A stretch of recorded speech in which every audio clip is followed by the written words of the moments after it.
So మీ అందరికి తెలుసు, మనం నేర్చుకుంటుంది ఏంటంటే సెర్మన్ ఆన్ ద మౌంట్, మత్తయి సువార్త 5, 6, 7. దాంట్లో మనం 5th chapter first few versus మనం చదివాం. ముఖ్యంగా గుర్తు చేసుకుంటే అన్న ప్రతివారం దాని బ్యాక్గ్రౌండ్ మరలా గుర్తు చేస్తూ ఉన్నారు. అంటే ఏంటంటే దేవుడు తను ఒక ఇంటెండెడ్ కింగ్డమ్, అంటే దేవుడు ఒక రాజ్యం, ఆ రాజ్యంలో ఉండాల్సినటువంటి విలువలు, ఆయన ప్రజలకు ఉండాల్సినటువంటి గుణాలు ఎలా ఉండాలనేది ఆయనకు ఒక ఉద్దేశం ఉంది. దాంతోపాటుగా మనం అదర్ సైడ్ ఆఫ్ కింగ్డమ్ ఏంటంటే ఈవిల్ కింగ్డమ్ అని చూస్తూ ఉన్నాం. So God's intended kingdom, evil kingdom. So God's intended కింగ్డమ్లో ఎవరు ఉంటారు అంటే ఆయన తన రక్తంతో, తన స్వరక్తంతో కొనుక్కున్నటువంటి తన ప్రజలు, తను విమోచించినటువంటి జనం, లేదంటే సంఘం. సో వీళ్ళందరూ దేవుని రాజ్యంలో ఉంటారు. ఆ రాజ్యంలో ఉన్న వారందరూ కూడా కేవలం ఆయన ఇచ్చినటువంటి విధి విధానాలు, ఆయన యొక్క రాజ్య విలువలను మాత్రమే వాళ్ళు ఎగ్జిబిట్ చేయాల్సినటువంటి అవసరం ఉంది అని మనం నేర్చుకుంటా ఉన్నాం. సో ఇవన్నీ ఫౌండేషనల్గా మనకు తెలిసినటువంటి విషయాలే. అయితే ఆయన చిత్తానికి, ఆయనకున్నటువంటి ఆలోచనలకి ఒకవేళ మనం తలంచకపోతే, దానికి విరుద్ధంగా మనం జీవించాలని కోరుకుంటే, డిఫాల్ట్గా మనం we don't belong to God's intended Kingdom.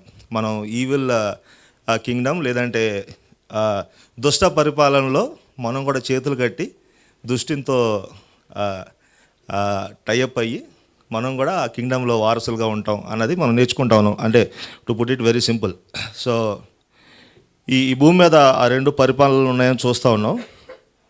So ముఖ్యంగా మత్తయి సువార్త 5వ అధ్యాయంలో మనం మొదటి 9 వచనాలు మీరు స్క్రీన్ మీద చూస్తే మనం నేర్చుకున్నటువంటి విషయాలు, ఆ రాజ్యంలో ఉండే విలువలు.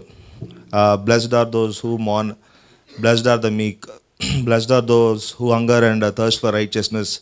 ఇవన్నీ మనం ఒక్కొక్క వర్సు, యాక్చువల్గా ఆ ఒక వర్సు 1 గంట సేపు మాట్లాడవచ్చు అంటే కొంచెం అంతేముంది అనుకున్నాం, కానీ there is lot to learn. అంటే ఏదో వాక్యాన్ని తీసి అలా చెప్పడం కాకుండా, ఒక కాలేజీలోనో ఒక స్కూల్లోనో చాలా చక్కగా నేర్పిస్తున్నట్టుగా మనకు నేర్పిస్తూ ఉన్నారు. We are blessed for that. So ఖచ్చితంగా చాలామందికి లేనటువంటి ఒక కృప. బయట చాలామంది ఏమంటారంటే ఎన్సిటీ చర్చ్ చాలా మెచ్యూర్డ్ చర్చ్ అంటారు. I praise God for that. Of course we are. So చాలా విషయాలు నేర్చుకుంటా ఉన్నాం. సో చూద్దాం కొన్ని విషయాలు. మీరు చూస్తే తెలుగులో ఆత్మ విషయమై మనం దీనులుగా ఉండాలి, సాత్వికులుగా ఉండాలి, కనికరం గలవారుగా ఉండాలి, దుఃఖపడేవాళ్ళుగా, నీతి కొరకు ఆకలి దెప్పులు కలిగి, హృదయశుద్ధి కలవారు. సో అక్కడ దాకా మనం వచ్చాం. ఇవన్నీ కూడా డిఫాల్ట్గా మనలో ఫలించాలట. అవి కలిగి ఉన్న వాళ్ళు మాత్రమే దేవుని రాజ్య వారసులు. దేవుడు కోరుకున్నటువంటి జనంలోకి తొంగి చూస్తే ఇవన్నీ చాలా పుష్కలంగా కనబడాలి. అది మనకు వాక్యం నేర్పిస్తున్నటువంటి బోధ. పాత నిబంధన నుంచి ఇప్పటి వరకు మనం నేర్చుకుంటున్నటువంటి టెక్స్ట్లో ఉన్నటువంటి మాటలు. అంటే లాస్ట్ వీక్ అన్న బాగా స్ట్రెస్ చేసినటువంటి పదాలు ఏంటంటే, సమాధానపరచువారు ధన్యులను మాట్లాడతా హృదయ శుద్ధత గురించి మాట్లాడారు. హృదయ శుద్ధత గలవారు ధన్యులు. అంటే హృదయ శుద్ధత అన్నప్పుడు దానికి ఏదో జనరల్ మీనింగ్ కాకుండా చాలా ఇన్డెప్త్గా అన్న మాట్లాడటం. అంటే హృదయ శుద్ధత అంటే ఏంటంటే డివైడెడ్ లాయల్టీ లేకుండా, అంటే చాలా నిలకడగా స్థిర మనసు కలిగి దేవుని రాజ్యంలో ఉండటానికి ఇష్టపడేటువంటి ఒక వ్యక్తిత్వం, ఒక లక్షణం. అంటే ప్యూర్ హార్ట్. హృదయ శుద్ధత అంటే మనం యూజువల్గా ఏమనుకుంటామంటే పాపం చేయకుండా ఉండటం, లేదంటే సినిమాలు చూడకుండా ఉండటం, ఇవన్నీ చిన్న చిన్న డెఫినేషన్స్. బట్ యాక్చువల్ మీనింగ్ ఏంటంటే ఆయనకి సంపూర్ణంగా అప్పచెప్పుకోవటం, లేదంటే ఆయన కట్టడల్ని చాలా ఇష్టంగా ప్రేమించడం, వాటిని స్వాగతించటం, ఆయన చెప్పిన ప్రతి మాటకి లోబడతాను అనేటువంటి ఒక గుణం. సో ఆయనవి రాజాజ్ఞలాగా భావించి వాటిని ఇష్టంతో చేయటం. అలా చేయలేనప్పుడు మనకు హృదయశుద్ధత లేదు అని. అంటే చాలా మనం ఏమనుకుంటామంటే అసలు ఇవన్నీ మనం చేయలేమేమో, అంటే దేన మనసు కలిగి ఉండటం, సాత్వికులుగా ఉండటం, క్షమించగలగటం, ఇవన్నీ చేయలేమేమో, ఇది it's not our cup of tea అనుకుంటే maybe we have to rethink. ఎందుకంటే దేవుని ఆత్మ ఒకవేళ మనలో ఉన్నప్పుడు ఆయన రాజ్య వారసులుగా మనం పిలువబడుతున్నప్పుడు డిఫాల్ట్గా కనబడాల్సినటువంటి లక్షణాలట. సో అట్లీస్ట్ మనం దాంట్లో గ్రో అవుతూ ఉండాలి ఆ యొక్క క్యారెక్టర్స్లో. సో ఆ విషయాలు మనం చూద్దాం. అయితే నేనేమనుకుంటా ఉన్నానంటే మనం కొన్ని వీక్స్ నుంచి లేదంటే అట్లీస్ట్ ఒక 1-2 months నుంచి ఈ ఫౌండేషనల్ టీచింగ్ అంటే ఖచ్చితంగా మనలో ఉండాల్సినటువంటి గుణాల గురించి మనం నేర్చుకుంటా ఉన్నాం. అంటే ఏదో ఈ 2 months నుంచే కాదు, కానీ మన రక్షణలోకి వచ్చిన తర్వాత చాలాసార్లు విన్నటువంటి బోధ, ఖచ్చితంగా మీరు కనికరం కలిగి ఉండాలి, సాత్వికులుగా ఉండాలి, ప్రేమించాలి, దీనమనస్సు కలిగి ఉండాలి, లేదంటే లోకానికి విరుద్ధంగా మీరు జీవించాలి, ఈ మాటలన్నీ. ప్రశ్న ఏంటంటే, నాకున్నటువంటి ప్రశ్న ఏంటంటే, ఒకవేళ ఇవన్నీ తెలిసి ఒకవేళ అలా జీవించలేకపోతే మన పరిస్థితి ఏంటి? అలా చేసే అవకాశం కూడా ఉంది కదా. చాలాసార్లు వ్యక్తిగత నేను కూడా ఈ పని చేయకూడదు, లేదంటే ఇలా రెస్పాండ్ కాకూడదు అనుకుంటాం, తెలుసు, కానీ అలా చేస్తాం. అలా సెకండ్ స్లైడ్ ఒకసారి. యా, సో అంటే జస్ట్ మీకు మైండ్లోకి వెళ్ళాలని అట్లా పెట్టాను. So truth heard but not followed అంటే విన్న సత్యం ఒకవేళ మనం అనుసరించకపోతే, మనం ప్రతివారం వింటున్నాం, చక్కగా స్వాగతిస్తున్నాం వాక్యాన్ని, వావ్ ఫీలింగ్తో బయటకు వెళ్తున్నాం. సో అందరం ప్రార్థించినప్పుడు ప్రభా చక్కటి వాక్యాన్ని బట్టి వందనాలు అంటున్నాం, చాలా హ్యాపీగా తీసుకుంటున్నాం. అయితే వ్యక్తిగతంగా రిఫ్లెక్షన్ అన్నప్పుడు ఐ వాజ్ థింకింగ్, నా గురించి ఆలోచిస్తున్నప్పుడు, సరే వింటున్నాం కరెక్టే, కాకపోతే ఆ ప్యూర్ హార్ట్ ఒకవేళ లేకపోతే, నాకు ఒకవేళ ఇవి వింటూ కూడా హిడెన్ ఎజెండాస్ ఒకవేళ నేను కలిగి ఉంటే, ఇవి వింటూ కూడా ఒకవేళ నా వ్యక్తిగత సెల్ఫ్ సర్వింగ్ మోటివ్స్ నాకు ఒకవేళ నేను కలిగి ఉంటే, ఇవన్నీ తెలుసు కానీ నాకు ఒక ఆలోచన ఉంటుంది భవిష్యత్తు గురించి, ఇవన్నీ తెలుసు కానీ నాకు ఒక ఎజెండా ఉంటుంది ఫ్యూచర్ గురించి, వాట్ ఎవర్. అలాంటి స్థితిని మనం ఎలా చూడాలి? 1-2 వర్సెస్ చూద్దాం, ఎవరైనా చదివితే ప్రయత్నం చేయండి. హోజియా గ్రంథం అని మనకు తెలిసిన వచ్చినాయి, కానీ మీరు అందరూ చూడాలని కోరుతా ఉన్నాను. 4వ అధ్యాయం 6వ వచనం. హోజియా గ్రంథం 4వ అధ్యాయం 6వ వచనం.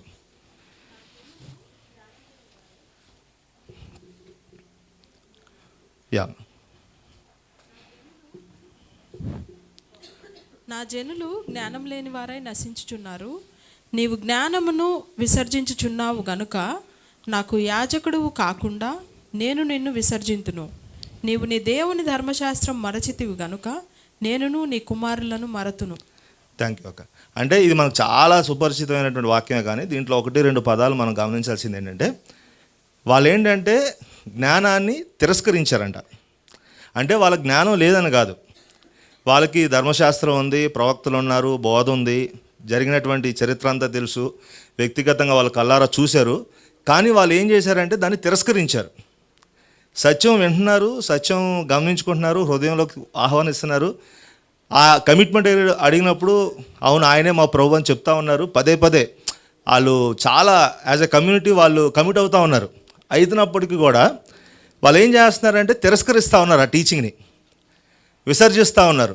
విసర్జిస్తూ ఉన్నప్పుడు దేవుడు ఏమంటున్నాడంటే, దాన్ని బట్టి వీరు నాశనం అయిపోతున్నారు, దాన్ని బట్టి నేనే మిమ్మల్ని తిరస్కరిస్తున్నాను, కేవలం మిమ్మల్ని కాదు మీ పిల్లలను కూడా. అంటే ఇక్కడ విషయం ఏంటంటే, కేవలం మనం అంటే యాజ్ ఏ పర్సన్ నేను ప్రతివారం వింటూ వాక్యాన్ని అర్థం చేసుకుంటూ థియలాజికలీ లేదంటే వాక్యం కొంచెం అవగాహన పెంచుకుంటూ ఉన్నంత మాత్రాన దేవుని యొక్క అప్రూవల్ పొందుకోవడానికి అవకాశం లేదు. అలా ఉండి కూడా దేవునితో తిరస్కరింపబడటానికి చాలా అవకాశాలు ఉన్నాయి. సో ఆ విషయం మనం గమనించాలి. ల్యాక్ ఆఫ్ టీచింగ్ కాదంట, ఇక్కడ ఒక పదం వాడారు ఏంటంటే స్పిరిచువల్ రెబలియన్. ఈ యొక్క పదం గమనించుకోవడానికి ప్రయత్నం చేయండి. ఒకవేళ నేనైనా మీరైనా వింటున్న వాక్యం సత్యానికి చాలా చక్కగా కన్విన్స్ అయ్యి నేను ఆ రాజ్యంలో వారసుడిని అని చెప్పి మనం అక్నాలెడ్జ్ చేస్తూ ఆయనే ప్రభు అని చెప్తూ ఇక్కడ నుంచి బయటకు వెళ్ళిన తర్వాత ఒకవేళ అలా వ్యవహరించలేకపోతే ఆ స్టేట్ని ఏమన్నారంటే spiritual rebellion. So spiritual rebel పైకి చాలా సాఫ్ట్గా ప్రైజులు ఆడంట, అన్ని సెమినార్స్ ఇన్వాల్వ్ అవుతూ కూడా స్పిరిచువల్ రెబల్గా ఉండొచ్చు అన్న ఒక పాయింట్ నాకు చాలా కష్టంగా అనిపించింది. తర్వాత మత్తయి సువార్త 7వ అధ్యాయం 26 ఒక్కసారి అందరూ మత్తయి సువార్త 7వ అధ్యాయం 26వ వచనం. మరియు ఈ నా మాటలు విని వాటి చొప్పున చేయని ప్రతివాడు ఇసుక మీద తన ఇల్లు కట్టుకొనిన బుద్ధిహీనుని పోలియుండును. యా, అంటే ఇదొక కండిషన్. బేసికల్గా వినటం కాదంట, ఆ విని దాని ప్రకారం జీవించిన వాడు అనేది వెళ్ళట్లేదండి. Okay it has come. Ya, so ఈ స్టేట్స్ నేను జస్ట్ చూపిద్దాం అనుకున్నాను. మత్తయి సువార్త 7:26లో ఏమంటుందంటే, will be like a foolish man. అంటే మన వాక్యం వింటూ థియలాజికలీ సౌండ్గా ఉంటూ ఏ టెక్స్ట్ గురించి అడిగినా, ఏ సందర్భం గురించి అడిగినా కూడా చక్కగా చెప్పగలుగుతాం మనం. అంటే ఆ చరిత్ర ఎట్లా, దీని కాంటెక్స్ట్ ఇది, ఈ సందర్భంలో ఇది జరిగింది, ఆ ప్రవక్త అప్పుడు వచ్చాడు, ఇవన్నీ మనం చెప్పగలుగుతాం. ఇవన్నీ చెప్పి కూడా ఫూలిష్ మ్యాన్గా ఉండేటువంటి ఒక స్థితి, దాన్ని మనం కలిగి ఉండే అవకాశాలు ఉన్నాయి. ఎప్పుడు అంటే చెప్పిన దాని ప్రకారం మనం ఒకరు జీవించలేకపోతే. ఫస్ట్ ఏంటంటే స్పిరిచువల్ రెబల్. చాలా పెద్ద పదాలు ఇవి నాకు అనిపించినాయి. కానీ దేవుణ్ణి కాదని నా సొంత ఐడియాలజీలో నా జీవితాన్ని బిల్డ్ చేసుకుంటానికి ప్రయత్నం చేసినప్పుడు ఆ స్థితిని స్పిరిచువల్ రెబల్ అని అన్నారు. రెండోది ఏంటంటే చాలా జ్ఞానులుగా మనం కనబడవచ్చు, ఇంట్లో వాళ్ళందరూ కూడా అప్రిషియేట్ చేయవచ్చు, కానీ వాక్యం ఏమంటుందంటే యు ఆర్ ఎ ఫూల్ అంటా ఉంది. So that is another state. చివరిగా యాకోబు పత్రిక 1వ అధ్యాయం 22. మీరు వినువారు మాత్రమై ఉండి మిమ్మును మీరు మోసపుచ్చుకొనకుండా వాక్య ప్రకారం ప్రవర్తించువారునై ఉండుడి. యా, తర్వాత ఓకే, యా, మోసపుచ్చుకోవడం బేసికల్గా అది పాయింట్. సో ఇంకొకటి ఏంటంటే కేవలం విని సాటిస్ఫై అయిపోవటం, అదొక స్థితి. అంటే విన్న వాక్యం మనకు చాలా చక్కగా అర్థమైపోతుంది వాక్యం అంతా, దాన్ని మళ్ళీ మాట్లాడమంటే ఎట్లా కూడా మాట్లాడేస్తాం, చెప్తాం కొన్ని విషయాలు. కానీ బ్రతుకులో కనబడినప్పుడు, దాన్ని పర్సనల్ లైఫ్లోకి అది రిఫ్లెక్ట్ కానప్పుడు, అప్పుడు ఏంటంటే నువ్వు ఒక సెల్ఫ్ డిసీవ్డ్ పర్సన్. అంటే ఇవన్నీ మనకుండే ట్యాగ్స్ బేసికల్గా. కొన్నిసార్లు వాక్యం మన వైపు చూసినప్పుడు యు ఆర్ ఎ ఫూల్ అంటది, యు ఆర్ డిసీవ్డ్ అంటది, యు ఆర్ ఎ రెబల్ అని అంటది. అంటే స్పిరిచువల్ రెబల్. అంటే ఆ స్టేట్లో ఉండే అవకాశాలు చాలా ఉన్నాయి. మన వాక్యం వింటా ఉన్నప్పుడు దాన్ని ఒకవేళ మనం రిఫ్లెక్ట్ చేయలేకపోతే, అంటే నాకేమనిపిస్తుంది, నాకు పర్సనల్గా చర్చ్లో ఉన్నప్పుడు ఒక థియాలజీ ఉంటుంది, నాకు ఇంట్లోకి వెళ్ళినప్పుడు ఒక థియాలజీ ఉంటుంది, ఆఫీస్లోకి వెళ్ళినప్పుడు ఒక థియాలజీ ఉంటుంది, ఫ్రెండ్స్తో ఉన్నప్పుడు ఒక థియాలజీ ఉంటుంది. This is bad state. అలా ఉండడానికి అవకాశం లేదు. మనందరికీ ఒకటే బోధ, మనందరికీ దేవుడు ఇచ్చిన విలువలు ఒకటే, ఇంట్లో అయినా బయట అయినా.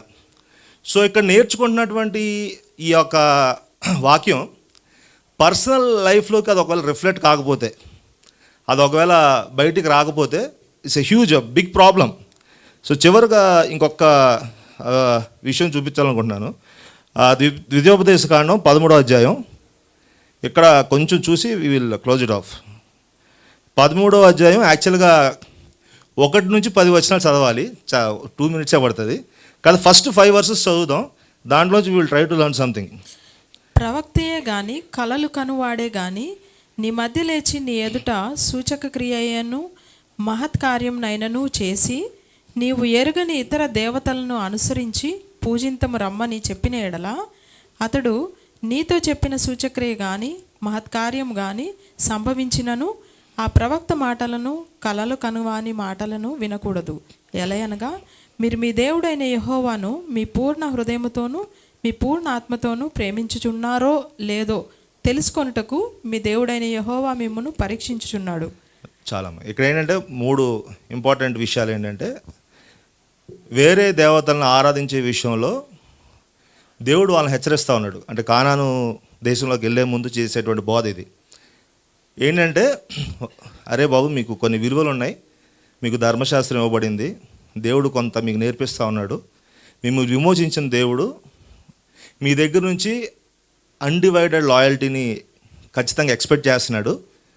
పొరపాటున మీరు ఆ దేశంలోకి వెళ్ళిన తర్వాత మీరు ఆ వాల్యూస్ని ఒకవేళ మర్చిపోతారేమో, జాగ్రత్త అని చెప్తా ఆయన ఏమంటున్నాడంటే, మీలో నుంచే కొంతమంది దొంగ ప్రవర్తనలు వేస్తారు, మీలో నుంచే కొంతమంది కళలు గురించి మాట్లాడుతూ ఉంటారు. కళల గురించి మాట్లాడి దాంతోపాటుగా వాళ్ళు చెప్పినవి కూడా జరుగుతాయి. చెప్పినవి కూడా జరిగినప్పుడు వాళ్ళ మాట వినబాకండి అంటున్నాడు ఆయన. చాలా స్పష్టంగా మనం చూస్తున్నాం. అంటే దేవుడిచ్చినటువంటి విలువలు, దేవుడిచ్చినటువంటి కొన్ని పద్ధతులు, ఆయన రాజ్యంలో ఉండాల్సిన విలువలు ఏంటయ్యా అంటే ఆయన కేంద్రం చేసుకొని మనం ముందుకెళ్ళటం. దాన్ని దాటి ఎవరైనా వచ్చి ఒకవేళ సూచక్రియలు చేసినా కూడా మీరు వినొద్దు అంటున్నాడు ఆయన ఫస్ట్. అంటే దీన్ని నేను ఎలా చూసుకున్నానంటే, కొన్నిసార్లు మనం ఏమనుకుంటామంటే అసలు ఆ ఫాల్స్ ప్రాఫిట్స్ అన్నప్పుడు అట్లాంటి కొన్ని ఛానల్స్ వస్తే మనం వీడియోస్ చూడం, ఫేస్బుక్లో రీల్స్ వస్తే చాలా మదన పడిపోతూ ఉంటాం. అలాంటి టీచింగ్స్ ఉన్న చర్చెస్కి మనం ఖచ్చితంగా వెళ్ళాం, రెఫర్ చేయం. కానీ మన ఇంట్లోనే అలాంటి ఒక బోధ జరుగుతుంది అనుకోండి, అవకాశం ఉన్నాయి. మన ఐడియాలజీ అంటే నేను గమనిస్తాను అట్లా మన ఐడియాలజీ ఒక ఫాల్స్ ప్రాఫిట్ అవ్వచ్చు. మనం ఆలోచించే విధానమే ఒక ఫాల్స్ ప్రాఫిట్ అయ్యి మనతో పాటు సోఫాలో కూర్చోవచ్చు. నేను ఇంట్లో ఉంటున్నప్పుడు కొన్నిసార్లు నా ఫ్యామిలీ డిస్కషన్స్లో నుంచే స్పిరిట్ ఆఫ్ ఫాల్స్ ప్రాఫిట్ పనిచేయవచ్చు. ఇంకోటి వాళ్ళు చెప్పే కొన్ని విషయాలు నిజంగానే సక్సెస్ఫుల్ అవుతాయి. అంటే వాళ్ళు చెప్పే ప్రిన్సిపల్స్ ఫాలో అవుతే గతంలో ఫ్యామిలీలో కొంతమంది సక్సెస్ అయి ఉంటారు. కాకపోతే దేవుని విలువలతో ఈ మ్యాచ్ కావు. దేవుడి రాజ్యంలో ఉండాల్సినటువంటి మనుషులకి అవి సరితోగో. ఆయన ఏమంటున్నాడంటే ఒకవేళ అవి సక్సెస్ అయినా, అవి చాలా ఫుల్ఫిల్లింగ్ అయ్యేటట్టు అనిపించినా, ఫ్రూట్ఫుల్గా అనిపించినా కూడా నువ్వు వినబాక అలాంటివి. ఎందుకు వినకూడదంటే you belong to God himself, Jehovah. ఆయనకు మాత్రమే మీరు సంబంధించినటువంటి ప్రజలు అని అంట. తర్వాత ఆయన ఏమంటాడంటే అలాంటి వాళ్ళు రాళ్ళతో కొట్టండి అంటాడు, రాళ్ళతో కొట్టి చంపండి అంటాడు.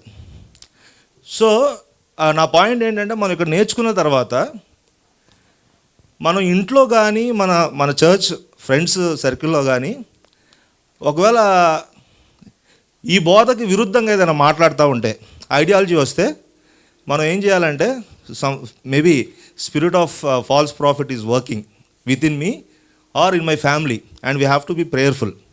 సో అది లాస్ట్ 6 నుంచి 10 వచ్చేలా చదువుదాం. అందరం చూడటానికి ప్రయత్నం చేద్దాం. నీ తల్లి కుమారుడే గాని, నీ సహోదరుడే గాని, నీ కుమారుడే గాని, నీ కుమార్తెయే గాని, నీ కౌగిటి భార్యయే గాని, నీ ప్రాణ స్నేహితుడే గాని, భూమి యొక్క ఈ కొన మొదలుకొని ఆ కొన వరకు నీకు సమీపముగా నుండినను నీకు దూరంగా నుండినను, నీ చుట్టూ నుండు జనముల దేవతలలో నీవును నీ పితరులను ఎరుగని ఇతర దేవతలను పూజింతము రమ్మని రహస్యముగా నిన్ను ప్రేరేపించిన ఎడల వారి మాటకు సమ్మతింపకూడదు, వారి మాట వినకూడదు, వారిని కటాక్షింపకూడదు, వారి యందు జాలిపడకూడదు, వారిని మాటుపరచకూడదు, అవశ్యముగా వారిని చంపవలెను.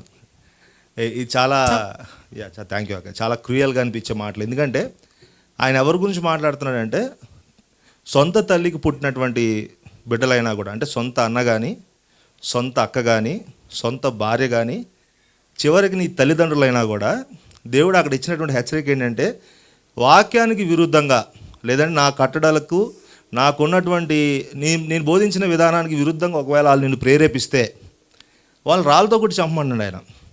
లిటరల్గా మనం చేస్తే ఎవరు ఉండం, but that's not the point. కాకపోతే నేనేమంటున్నానంటే మన కుటుంబంలో సొంత తల్లిదండ్రుల్లో కూడా spirit of false profit work చేసే అవకాశాలు ఉన్నాయి. నాలో కూడా spirit of false profit work చేస్తా నా వైఫ్ని మిస్లీడ్ చేసే అవకాశాలు ఉన్నాయి. కొన్నిసార్లు నా వైఫ్లో కూడా అటువంటి ఒక స్పిరిట్ పనిచేయవచ్చు. నాకేమనిపించిందంటే ఒకవేళ ఏదైనా సలహా, ఏదైనా ఆలోచన కలిగి మేము ఏదైనా నిర్ణయం తీసుకోవాలనుకున్నప్పుడు maybe we should say like this, let us discern. భార్యాభర్తలుగా ఈ మాట అనుకోవాలేమో అనిపించింది. Let us discern, let us wait and see is it a right move from the Lord. సో తల్లిదండ్రుల మాటలు, బిడ్డల మాటలు అంటే వాళ్ళని గౌరవించొద్దు, వాళ్ళు కరెక్ట్ చెప్పరని కాదు. We have healthy biblical parenting with in the church. కాకపోతే పనిచేసే అవకాశం ఉందని దేవుడే హెచ్చరిస్తున్నాడు. సో మనం బోధ నేర్చుకుంటా, వాక్యం నేర్చుకుంటా, ఒకవేళ అది మన పర్సనల్ లైఫ్లో రిఫ్లెక్ట్ కాకపోతే స్పిరిచువల్లీ రెబెలియన్ పీపుల్గా మనం మిగిలిపోయే అవకాశాలు ఉన్నాయి అన్నది నాకు వచ్చిన హెచ్చరిక. మనం ఫూలిష్గా వాక్యమే మన వైపు చూసి యువర్ ఎ ఫూల్ అని చెప్పి పిలిచేటువంటి అవకాశాలు ఉన్నాయని వాక్యం చెప్తా ఉంది. సో నేర్చుకున్న దాన్ని మనం జాగ్రత్తగా దాన్ని మన లైఫ్కి ట్రాన్స్ఫార్మ్ చేసి మన వర్క్ ప్లేస్లో, ఫ్యామిలీ ప్లేస్లో దాన్ని రిఫ్లెక్ట్ చేయగలిగితే మనం నిజంగా ధన్యతను అనుభవించే అవకాశాలు ఉంటుంది. అప్పుడు మనం బ్లెస్డ్ అవుతాం. వాక్యాన్ని విని దాని ప్రకారం జీవించిన వారు ధన్యులు. సో ఎవ్రీ వీక్ మనం నేర్చుకుంటుంది మన లైఫ్లోకి ట్రాన్స్ఫార్మ్ అవ్వాలి అన్నది నా కోరిక. సో నా కోసం ప్రేయర్ చేయండి.